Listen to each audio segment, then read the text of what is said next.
खालापूर तालुक्यातील टाटा आणि गोदरेज कंपनीच्या कारभाराविरोधात राष्ट्रवादी काँग्रेस अजित पवार गटाचे जिल्हाध्यक्ष सुधाकर घारे यांनी थेट महाएल्गार पुकारलाय।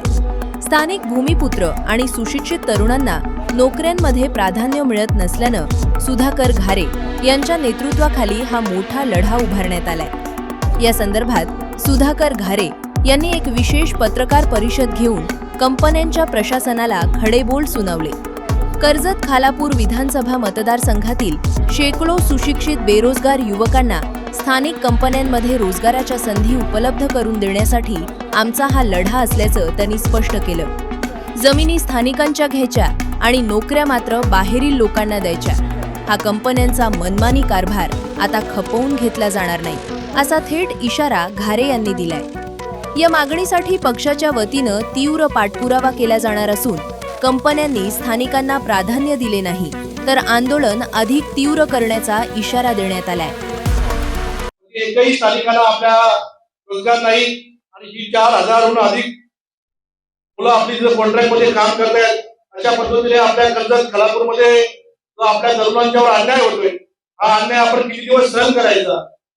आता या अन्यायाला खऱ्या अर्थाने वाचा फोडण्याची वेळ आलेली आहे आणि मी तर माझ्या पक्षातील सर्व मंडळींना सांगितलं की माझ्या बरोबर आहेत, पण मी सर्व पक्षाला, सर्व राजकीय पक्षांना आणि सर्व तरुण तरुणींना अगदी मनापासून हात जोडून विनंती करतोय, ही वेळ आपल्याला जोडून चालणार नाही, तर ही वेळ आपल्याला आवाज उठवण्याची आहे। मला पहिली मागणी माझी असेल तर दोन्ही कंपन्यांच्या मध्ये जे दोन्ही काम कॉन्ट्रॅक्ट बेसवर काम करतायत त्याला दोन्ही कंपनीमध्ये टाटा असं बोलले जातो, त्याला परमनंट करावं।